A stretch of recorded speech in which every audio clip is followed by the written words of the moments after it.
Baik. Assalamualaikum warahmatullahi wabarakatuh.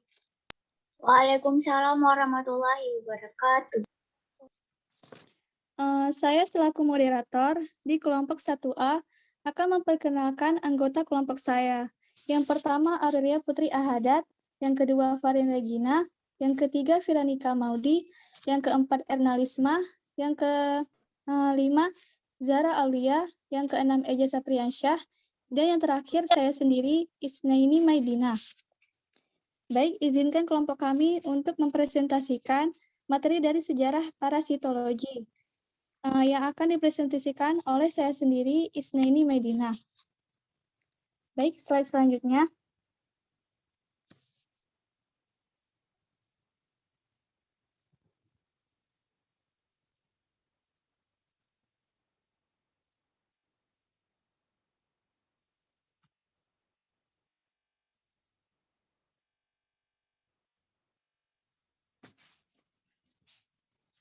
Yang pertama, pengobatan Mesir dari 3000 hingga 400 sebelum Masehi. Peradaban Mesir kuno berada di sebelah timur laut benua Afrika, yang berpusat di daerah hilir Sungai Nil, yakni kawasan yang kini menjadi wilayah negara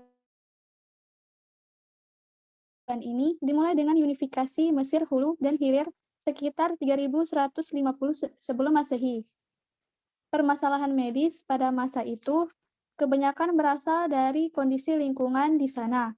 Hidup dan bekerja di dekat Sungai Nil mengakibatkan mereka terancam penyakit seperti malaria dan parasit skitosomiasis yang dapat mengakibatkan kerusakan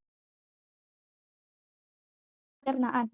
Binatang berbahaya seperti buaya dan kuda juga menjadi ancaman masyarakat sekitar. Cedera akibat pekerjaan yang sangat berat, terutama dalam bidang konstruksi dan militer, juga sering terjadi. Kerikil dan pasir di tepung atau muncul akibat proses pembuatan tepung yang belum canggih, yang merusak gigi, sehingga menyebabkan mereka mudah terserang abses. Tabib-tabib Mesir kuno termasyhur dengan kemampuan pengobatan mereka dan beberapa seperti Imhotep, tetapi dikenang meskipun telah lama meninggal. Herodotus mengatakan bahwa terdapat pembagian spesialisasi yang tinggi di antara tabib-tabib Mesir.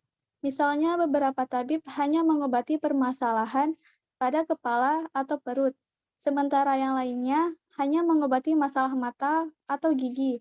Pelatihan untuk tabib terletak di peran atau institusi rumah kehidupan.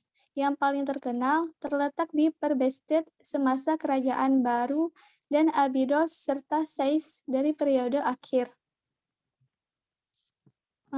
Selanjutnya, luka-luka dirawat dengan cara membungkusnya dengan daging mentah, linen putih, jahitan, jaring, blok, dan kain yang dilumuri madu untuk mencegah infeksi.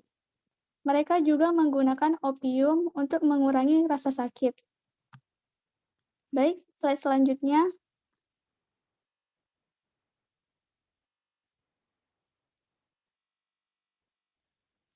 Yang kedua, Papyrus Ebers 1500 sebelum Masehi, ditemukan di Thebes. Yang juga dikenal sebagai Papyrus Ebers adalah papirus medis Mesir dari Helba Kencan Pengetahuan untuk sekitar 1550 sebelum Masehi. Papirus ditulis sekitar tahun 1500 sebelum Masehi, tetapi diyakini telah disalin dari teks-teks sebelumnya. Papirus Ebers ditulis dalam tulisan Mesir berjenjang dan mewakili catatan pengobatan Mesir kuno yang paling luas dan terpelihara dengan baik. Gulungan itu berisi sekitar 700 ramuan ajaib dan obat tradisional yang berisi banyak mantra yang dimaksudkan untuk mengusir setan penyebab